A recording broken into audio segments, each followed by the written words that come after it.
Olá para você que nos assiste, seja muito bem-vindo. Vamos dar hoje continuidade aos nossos estudos sobre a Palavra de Deus. Estamos utilizando o livro 40 Questões para se Interpretar a Bíblia como base e hoje é o primeiro vídeo da nova sessão. Se você não assistiu os vídeos anteriores, assista-os, porque nós começamos falando a respeito da parte 1 do livro, que fala de texto, cânon e tradução.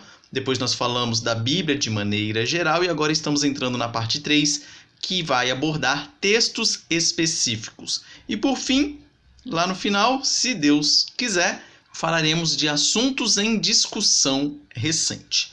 Então, o tema de hoje é: como identificamos o gênero literário e por que isso é importante? Nós já falamos um pouco a respeito de gêneros literários nos vídeos anteriores e hoje vamos falar especificamente sobre isso. Então, para começar, vamos definir o que é gênero, porque nós precisamos entender o que é o gênero literário para depois mostrar como a Bíblia aborda diversos gêneros literários. Então, o gênero literário ele é uma categoria caracterizada por um estilo, forma e conteúdo específico. Perceba essas imagens que eu vou colocar aí.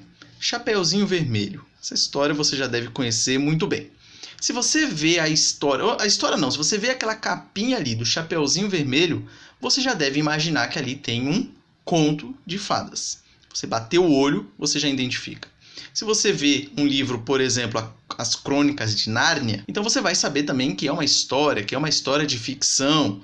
É fácil de você identificar. Da mesma forma, se você vê ali uma foto de um dicionário, você já sabe qual é o gênero, você já sabe como que é um dicionário. Você sabe que você vai pegar um dicionário e não vai precisar ler da primeira à última página, você já vai procurar a informação que você quer encontrar ali.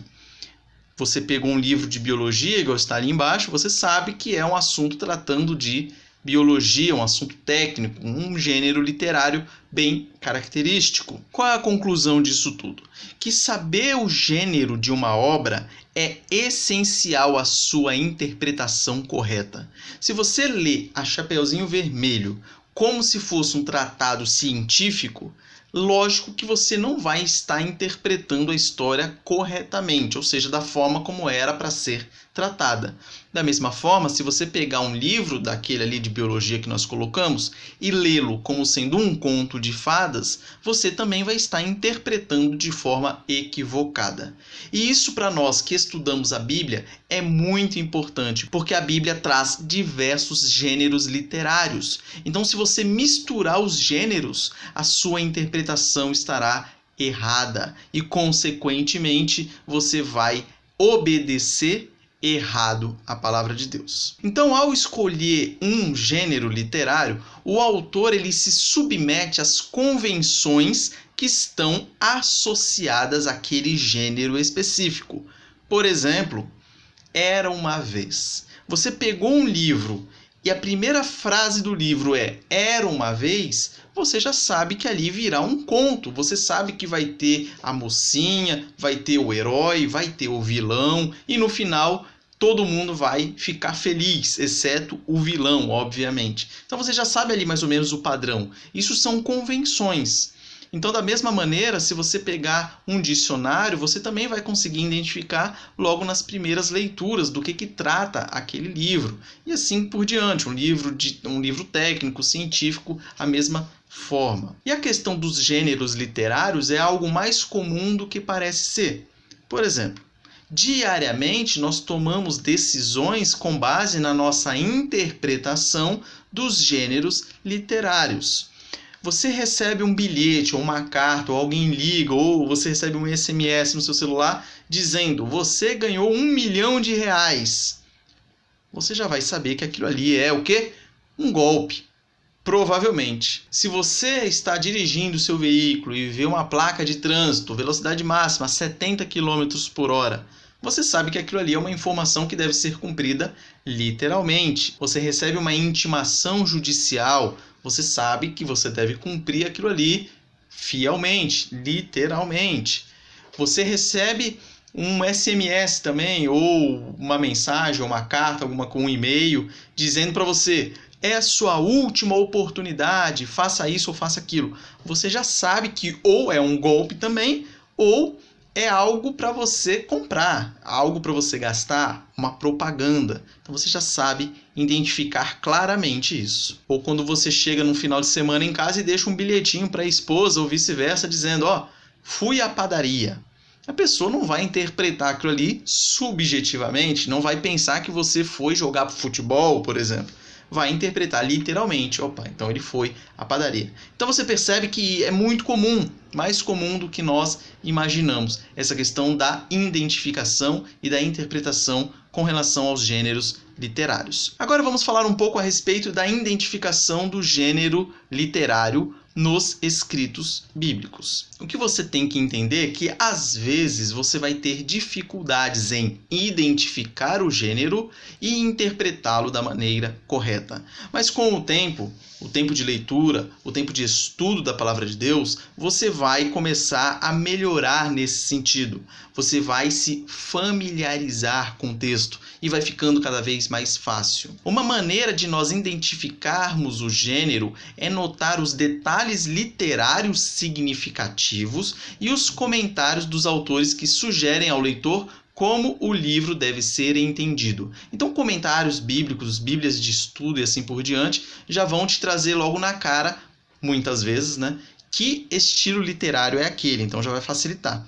E também você vai pegar detalhes literários significativos. Então, você vai conseguir identificar mais fácil. Por exemplo, quando você pega um provérbio, é muito mais fácil identificar. Um salmo é muito mais fácil identificar. É importante saber que o gênero literário mais comum na Bíblia é a narrativa histórica. Ela compreende aproximadamente 60% da Bíblia inteira. Lógico, é muito importante saber o que é uma narrativa histórica. E vamos falar dela. A narrativa histórica ela é parecida com um jornal ou um livro de história de hoje.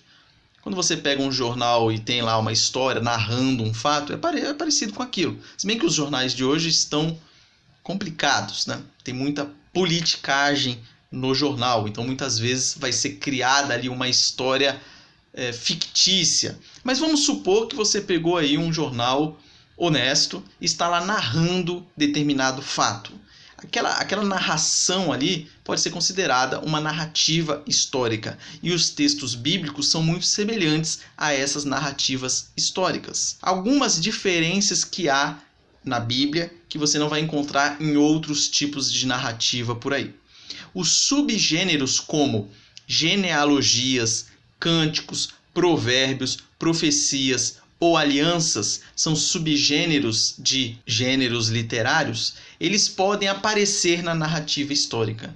Então você vai estar lendo lá uma narrativa histórica, no meio tem uma genealogia, que é um outro tipo de gênero literário. Ou vai ter uma poesia, ou vai ter um provérbio, ou vai ter uma profecia. Então você vai ter uma narrativa histórica permeado com outros gêneros literários. Então a gente tem que ficar esperto com relação a isso. E temos que ter em mente que as narrativas históricas da Bíblia, elas não se preocupam com cronologia ou biografias. Muita gente fica triste porque vai ler lá um texto bíblico e não tem a biografia do autor ou de quem eles estão falando. Por exemplo, vai ler lá os evangelhos de Jesus Cristo, você vai perceber que da infância e da juventude de Jesus Cristo, ou da adolescência, praticamente não fala nada. Ou então a pessoa vai ler a história e vê que ela não é cronologicamente organizada. Às vezes, por exemplo, você vai ler o Evangelho de Mateus, você vai ver que ele está separado por temas e não está cronológico. E às vezes a pessoa fica triste, porque a gente tem aquela tendência ocidental de querer as coisas aqui nos mínimos detalhes e cronologicamente organizado, e queremos saber os detalhes. A gente quer saber a biografia, a gente quer saber o que aconteceu quando Jesus tinha 15 anos, 18 anos, e isso a gente não vai saber. Por que que a gente não vai saber? Aí vem o terceiro ponto, que a Bíblia ela não é isenta. O seu objetivo é gerar arrependimento, fé e obediência. Então a Bíblia, ela tem um objetivo específico. O objetivo dela não é matar a sua curiosidade. O seu objetivo é mostrar o que interessa. Simples assim. O que você precisa saber é o que estará nas Sagradas Escrituras. Ela não se preocupa em detalhes e ela não é imparcial. Ou seja, ela tem a intenção de promover em você o arrependimento, a fé e a obediência. Aqui você pode observar uma tabela que vai mostrar alguns gêneros que tem na Bíblia e do lado direito você tem alguns exemplos de textos bíblicos. E aí depois você pode procurar cada um deles para você identificar como é escrito esses gêneros. Mas você percebe ali na tabela da esquerda, ou na coluna da esquerda, que você tem alguns gêneros na Bíblia. Por exemplo, narrativa histórica, genealogia, hipérbole, ou seja, exageros, profecias, poesia, aliança, provérbios ou literatura de sabedoria, salmos e cânticos, cartas, revelação, etc. Então, cada um desse é um gênero específico. A partir da semana que vem, nós observaremos com mais atenção cada um dos gêneros literários e aí vai ficar mais fácil de você entender como interpretar cada um deles. Mas é importante que você aproveite aí essa semana e dê uma olhada nesses textos que eu coloquei aqui, só para você identificar a diferença de gênero literário. Você vai ver que tem coisas que mudam bastante. E isso é importante para que você não pegue um texto de uma profecia e interprete como sendo uma narrativa histórica. Vai dar problema. E vice-versa também. Então, alguns deslizes interpretativos que podem ocorrer quando nós não observamos direito os gêneros literários. Primeiro, entender incorretamente o gênero vai causar distorções na interpretação. Por exemplo, se você ler lá Juízes 11:39, vai trazer o caso de Jefté, foi um dos juízes de Israel.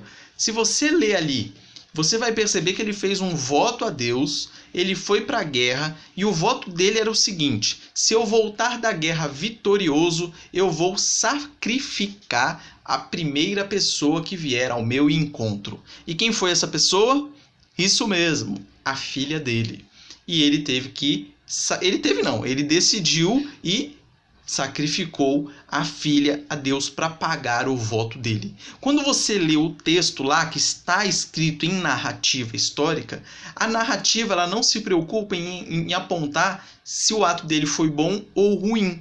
Você vai entender isso mais para frente durante as narrativas, mas ali especificamente não. Então você pode acabar lendo isso aí e achar que é uma coisa boa, uma coisa que deve ser imitada. É claro que o caso de Jefté é um extremo, né? Você não vai hoje em dia fazer a mesma coisa. Mas tem outras narrativas que são um pouco mais sutis. E aí você, por exemplo, vai ver enchendo a cara de vinho, aí você vai lá e quer fazer a mesma coisa porque ele fez. Então você tem que tomar cuidado com isso. A narrativa histórica, ela traz os dados, os acontecimentos, os fatos que ocorreram, não necessariamente julgando naquele momento ali se aquela atitude foi certa ou foi errada. Por exemplo, a narrativa histórica vai mostrar Davi cometendo adultério. Então você vai querer imitar só porque Davi fez? Claro que não. Então por isso que você não pode misturar os gêneros literários, caso contrário, vai dar confusão. Outro deslize que pode ocorrer quando nós não observamos corretamente os gêneros literários. Classificar erroneamente um gênero pode resultar em negar a veracidade do texto. Isso nós podemos observar com relação ao relato da criação. Hoje em dia está muito comum as pessoas lerem o relato da criação na Bíblia, lá no começo de Gênesis, e interpretar o texto como sendo algo figurativo ou um mito. E isso é errado. É claro que o gênero literário que está lá é uma narrativa histórica, há uma descrição. Ali não tem margem para você interpretar de forma diferente. Então, se está dizendo que no primeiro dia Deus criou tal e tal coisa, é porque ele criou tal e tal coisa. No segundo dia, a mesma coisa. No terceiro dia, no quarto, no quinto, no sexto e no sétimo, descansou. Você não tem outra interpretação. Você não pode falar que aquilo ali é algo subjetivo, ou é um mito, ou falar que Adão e Eva, na verdade, representavam a humanidade, mas não eram pessoas físicas. Isso acontece quando você distorce ou classifica errado o gênero literário. Se ali está uma descrição, uma narrativa histórica, você interpreta como sendo um mito. Isso é errado, obviamente. E por fim, o terceiro deslize, lógico, tem vários, né? Eu separei só 3 aqui para facilitar. Princípios para a interpretação de gêneros podem ser mal usados para eximir alguém das exigências bíblicas. O que significa isso? Vamos supor que você leia o Evangelho de Mateus, capítulo 5, versículo 29. Jesus Cristo, no Sermão do Monte, vai dizer: se o teu olho direito te faz tropeçar, arranca-o e lança-o de ti, pois te convém que se perca um dos teus membros e não seja todo o teu corpo lançado no inferno. Você vai ler isso aqui, você vai identificar como sendo uma hipérbole, ou seja, um exagero. Aqui Jesus está tratando da pureza, de você não olhar com olhos impuros para as mulheres e assim por diante. Então lá diz, se o seu olho te faz tropeçar, você está olhando com olhares promíscuos para a mulher dos outros. Está falando, arranca teu olho fora. Você não vai literalmente enfiar uma faca no teu olho e arrancar. Então você já vai identificar isso como sendo uma hipérbole, como sendo um exagero. O problema está em você racionalizar essa passagem, sabendo que é um exagero, e você se tornar insensível para com o problema. É você ignorar a gravidade que é a impureza. Jesus usou um termo forte aqui para mostrar a gravidade que é a impureza. E aí você identifica como sendo uma palavra de exagero e parte para o lado oposto. Você ignora a gravidade da impureza e começa a ignorar o mandamento. Você começa a achar que não é tão grave assim, até o ponto que você se torna insensível e aí você começa a praticar esses pecados à torto e à direita. Então a gente tem que tomar cuidado com relação a isso. Qual a conclusão que nós chegamos? A conclusão é que os gêneros literários são fundamentais para que você leia e interprete corretamente as Sagradas Escrituras. Nós também vimos que é mais comum do que nós pensamos essa nossa identificação de gêneros literários, e nós percebemos também que se nós não utilizarmos corretamente as identificações de gêneros literários e as suas classificações, nós cometeremos diversos erros interpretativos. Com isso, nós viveremos de forma errada e ensinaremos os outros de maneira errada. E isso, claro, é muito perigoso. A partir da semana que vem, nós entraremos em gêneros literários específicos, mostrando diversos exemplos de como fazer a sua interpretação. Por isso, já te convido a nos acompanhar aqui na semana que vem, no domingo próximo, se Deus quiser. E nós estaremos juntos aí nos nossos estudos sobre a Palavra de Deus. Se ficou alguma dúvida, por gentileza, mande aí nos comentários. Um forte abraço, que Deus abençoe a sua vida.